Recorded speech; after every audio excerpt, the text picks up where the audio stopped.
So in this Letterboxd tutorial video, I am going to be showing you guys how to search up different types of movies or TV shows here on Letterboxd. So once you're into the Letterboxd app, it's pretty straightforward. This is going to be the home screen that you're brought to right away. Just to search up some videos, it's pretty simple. Go to the bottom left and press on the magnifying glass icon.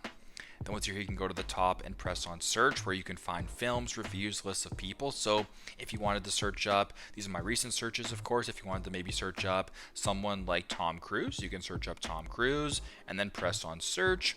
You can look at all his different films here. You can sort of scroll down, all this kind of stuff, or what you can do. You can go to lists where there's some Tom Cruise video lists, all this kind of stuff if you wanted to maybe search up a video. So how about we search up There Will Be Blood, an absolute classic right here. There Will Be Blood. I would go ahead and press on search, go to where it says films, and there you go. There Will Be Blood by Paul Thomas Anderson. You can scroll down, you can watch the trailer, you can see your rating. So I rated this 5 stars. You can see where to watch it, you can do members, a whole bunch of different stuff here that you can access through the search bar. So pretty straightforward, but that's how you guys can search up movies here on Letterboxd. Thanks again for watching, and I hope this video helps.